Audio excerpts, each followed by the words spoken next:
Okay, today we talk about extreme value problems. I think we've already talked about this a little bit. So a lot of this I'm going to talk about today I think is going to be a review. You're going to be like, yeah, it's all going to tie in. We've spent so much time in Chapter 3 talking about derivatives. Now Chapter 4 is going to turn into the application, how we can apply and use this. So the start of this, using this, is we're going to talk about absolute extreme values. Absolute extreme values. So basically what we're going to be after is we're going to talk about maxes, and you're going to hear me talk about mins. And one word that I'll highlight up here is the word global. You'll also see this word, because this is kind of a weird word, I think. Absolute extrema. All that means is maxes and mins. So when you see extrema, don't try to make that seem like something harder than what you've ever worked with before. Absolute, global, maxes and mins. So my example that I have up here is y equals x squared. Sometimes you see it written this way. That's kind of the old school way to write it before they had the fancy programs. But hopefully you guys know that that little caret means we're going to raise it to a power. If I just graph that and I don't restrict anything with my domain, notice how we always go back to something that we seem to have a really good background in. Y equals x squared, looks something like this. If I do not restrict my domain, I would say this does not have a maximum. Does that make sense? That it doesn't have a maximum? Because it just grows and grows and grows and grows. But this does have a minimum. What's the minimum of this thing? What's the smallest it will ever be? Is 0. The y value, the y value is 0. The smallest it would ever be. Now, sometimes we'll restrict things. So like if I said my domain, let's say I restrict my domain and I go from 1 to 2. I restrict it. So when I'm at 1, I know I have a value of 1. When I'm at 2, I have a value up here at 4. If I restrict it and all I look at is just that part, then it has a global min and it has a global max. The most it would ever be is 4. The least it would ever be is 1. And we could do some other restrictions as well, but the global min is 0 if I don't restrict my domain. It doesn't have a max. But if I restrict it, then it will have a max. Okay? It'll have a highest point. We could talk more about that, but let's keep going. Extreme value theorem then says this. I don't know if you need to write all this down. Let's read it and let's understand it before we try to write it down. I just copied it word for word out of the book. I don't always do that, but I had a little extra time last hour, so I typed them in. It says this: if f is continuous on a closed interval a to b, then f has both a maximum value and a minimum value on the interval. The key on that is that it's on a closed interval. Do we understand what that means if it's on a closed interval? Let me just make a sketch of what I'm talking about. So here's your x, here's your y. If it's on a closed interval, I don't know exactly what this thing looks like, but maybe it looks like this. If it's on a closed interval, it has endpoints. It has endpoints. If you have endpoints, does it make sense that somewhere there's got to be a highest point and somewhere there has to be a lowest point? That's what that says. Somewhere there's a maximum and somewhere there's a minimum. Now, on the last problem, we didn't have endpoints. If it goes and goes and goes forever, then we won't have a maximum guaranteed or a minimum guaranteed. But if we have endpoints, maybe that's what I'd maybe just write in my notes, something like that. If I have endpoints, I'm guaranteed a max, I'm guaranteed a min. Now on this problem, what would you say, or where would you say is the global max? At the right endpoint. This right here would be what we would call a global max. That's the highest point of anywhere. Where would you say is a global min? I didn't give you any numbers to put on here, but a global min on this one would be about right there, huh? That's the smallest it is anywhere.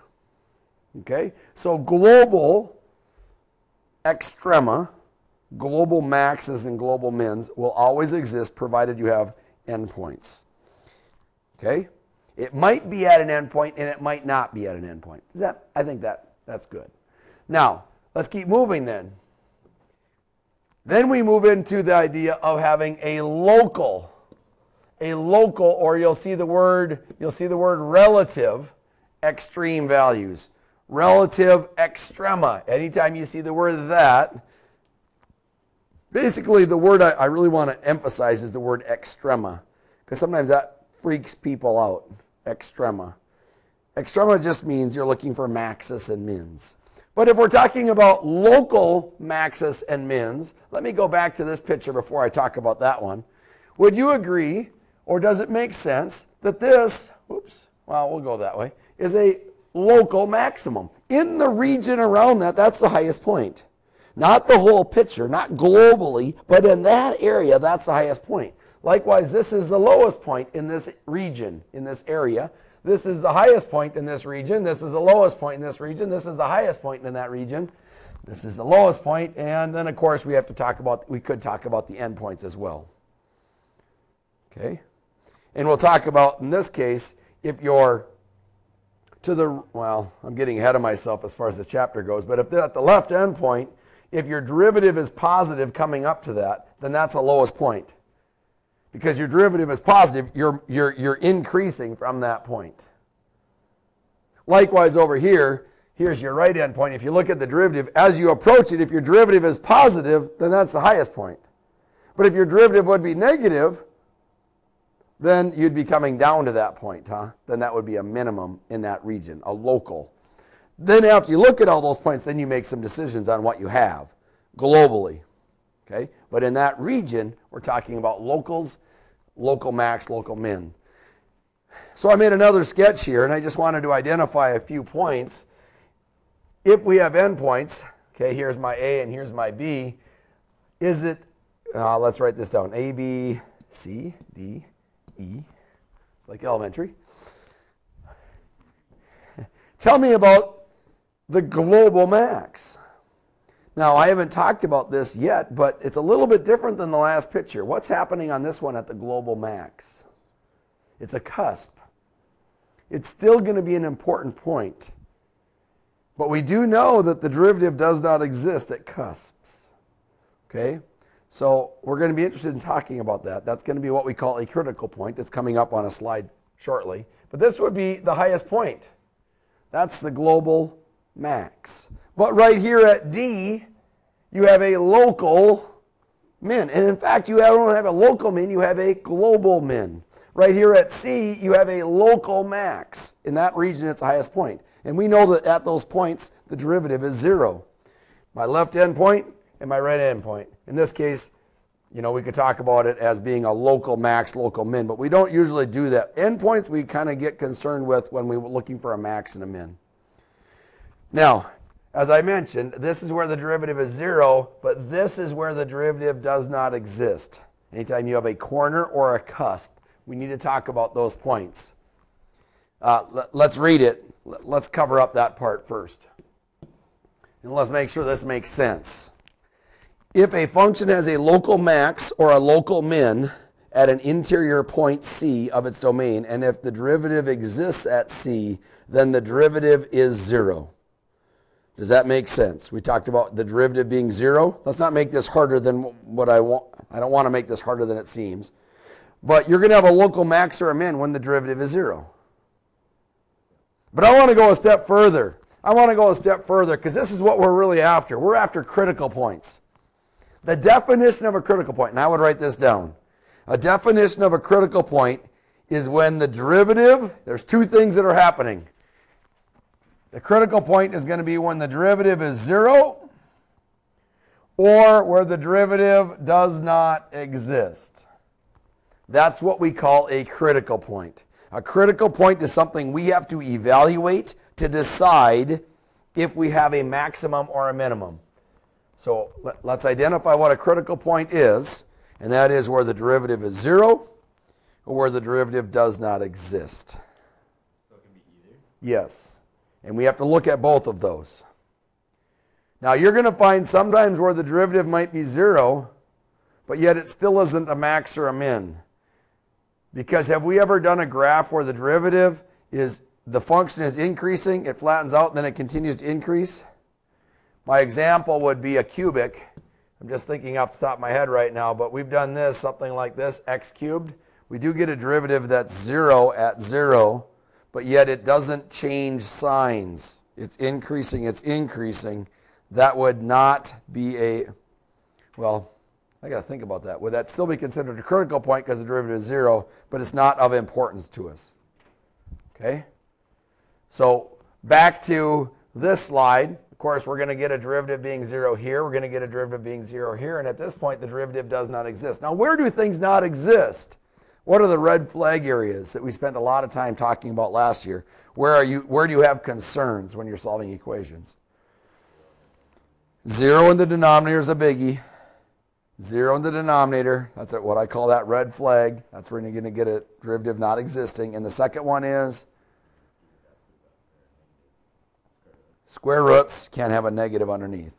Even powered roots can't have a negative underneath. So those are the two areas we have to be concerned with. Okay? All right. Let's keep moving. So we got critical points. So if I want you to evaluate and find the maximum and find out where they might exist on the curve f of x equals x to the 2/3. But I'm saying let's do it on the interval -2 to 3. So this is a closed interval. Maybe before we go crazy here, we should just try to make a sketch of this thing. From -2 to 3. What would this thing look like? Again, this notation isn't great. I'm talking about x to the 2/3. And maybe I should fire up the calculator as well. What this thing would look like.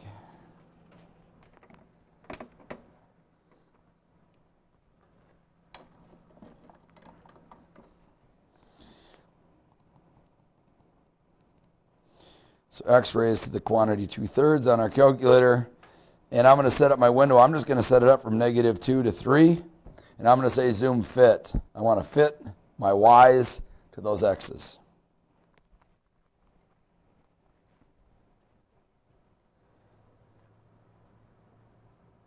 The calculator's running really slow. Interesting. Don't know why. I better get my y values on this. What's my window going from? All right, let's set my window. Let's set up my window. Let's go from 0 to 3, and I'm going to go by ones. That'll help me identify how high I need to go. I went up to 3, so 1, 2, 1, 1. So it looks like we're going to have something like this. Might go a little higher than that, but something like that. Have an endpoint here, have an endpoint here. All right, so here's my function. Let's find the derivative. X 2/3, x to the -1/3, subtracting 1. So this would be 2 over 3, the cube root of x. First of all, will that ever equal 0? So I'm interested in two situations, my critical points. Will the derivative equal 0, and will the derivative not exist?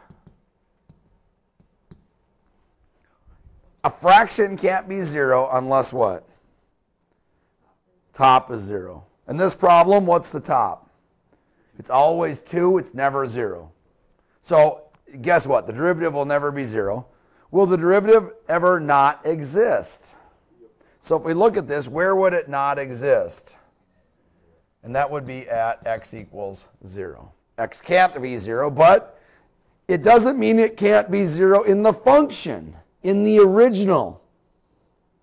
Okay, there's a restriction on our derivative, but on our original, could I plug in 0? Could I find out what's f at 0? So could you have 0 to the 2/3 power, in other words? Can you do the cube root of 0 raised to the second power? And of course you can. You get 0. And that's what we kind of could tell by looking at our picture. So what we would need to do, we don't have any places, our critical points are only 1, and that's at 0. You must also check your endpoints.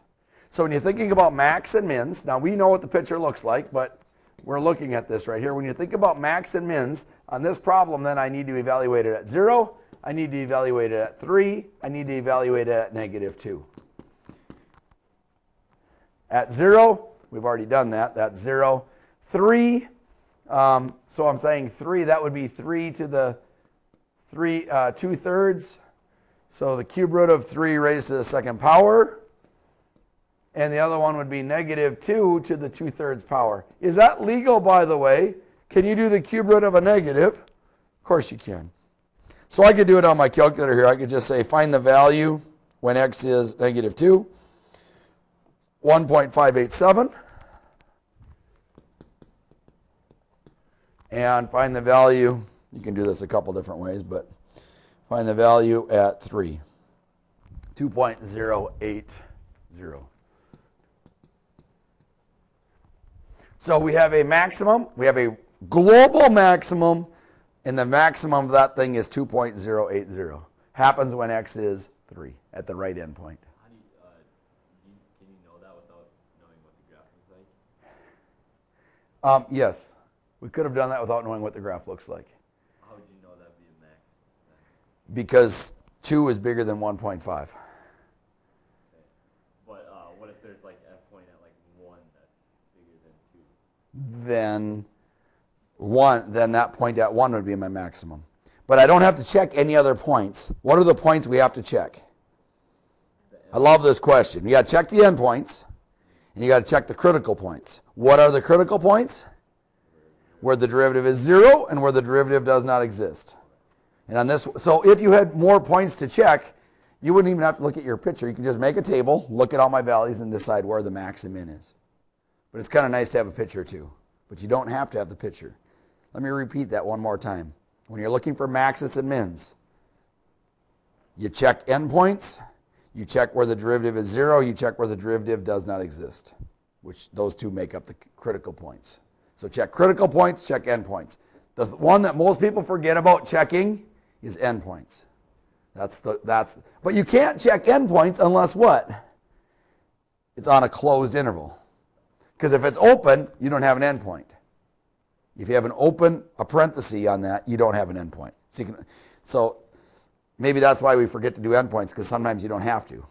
A lot of times you don't. But if it's closed, endpoints, critical points.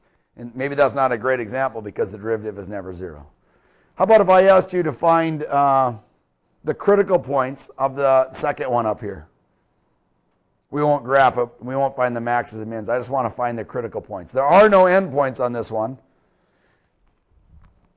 If we want to take a look at the picture, do we have that in our head at all? My guess is not really. 1 divided by the square root of 4 minus x squared.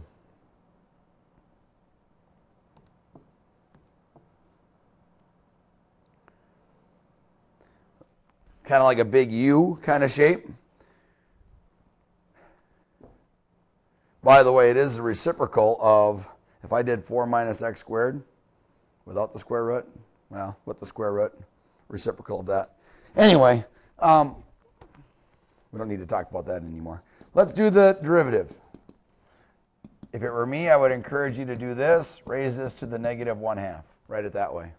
So if I'm going to do the derivative, I'm going to get -1/2, the quantity 4 minus x squared raised to the -3/2. Remember, I'm subtracting 1. Chain rule.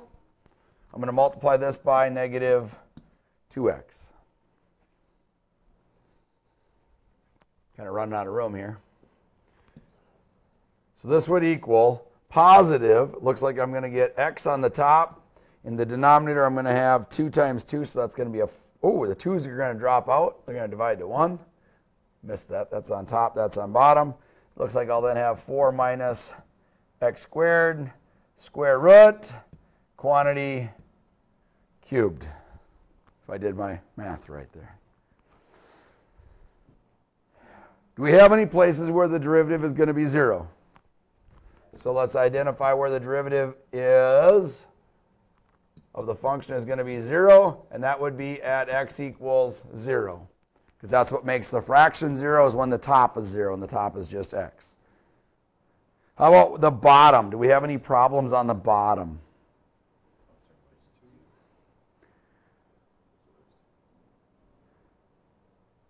Could we go to 3? Could we go to 4? Is the function even defined at those spots? Maybe we should talk about where the function is defined. Where is the function defined? The domain of the function. Not at 2. Not at -2. Everything in between there? How about at 3? Does it work at 3? 4 minus 9? Square root of -5? No, it doesn't work, does it? So it looks like x is going to have to be between, what did you just tell me? 2 and -2? That's where it is defined. So if we go down here, we can see we kind of have the same issues, right? We got to be between, I'm saying this poorly.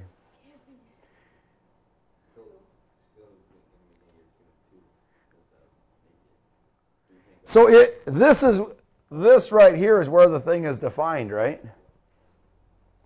So is there any region in there where it's defined that it does not exist? No. So we're really only concerned with the 0. Am I saying that okay? We're not going to say that the derivative does not exist. So if I say where does the derivative does not exist? Where the function is defined, it's okay everywhere where the function is defined. If the function is not defined there, if the function is defined there but we have a problem here, then we have to inspect it. But we don't have to inspect something where the function itself isn't even defined. So we don't have to inspect it anywhere else. So we don't have to worry about that. So all we have to worry about is 0. And in this case, they didn't give us any endpoints. If I plug 0 back into my original function, why 0? Because that's where the derivative is 0. Plug that back into the original function. 4 minus 0 squared is 4. Square root of 4 is 2. 1/2. Look at the picture I've sketched up there. Does it look like the bottom is 1/2?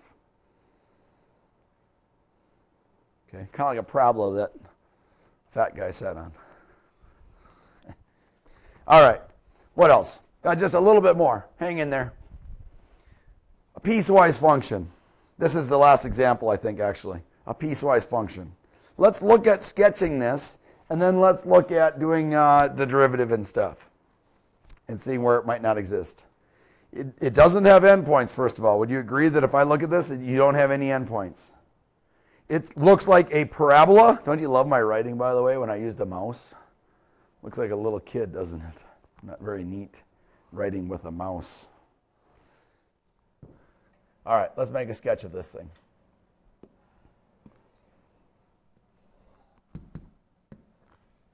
It's going to be a parabola when you're greater than 1, less than or equal to 1, excuse me. And when you're greater than 1, you're going to have a line.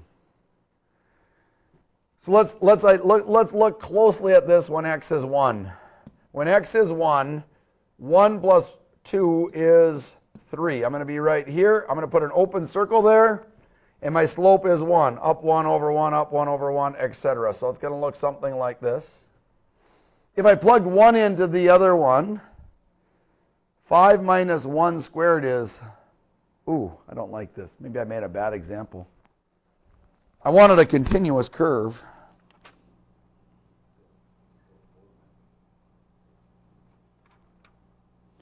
Let me change one thing that'll make this better.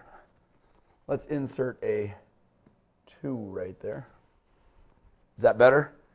5 minus 2 is 3. I'm just going to switch colors for my other curve. So now I can fill in that hole. If I did 0, that'd be up at 5. So 3, 4, 5, that'd be like this. So looks like I'm going to have a parabola that might look like that.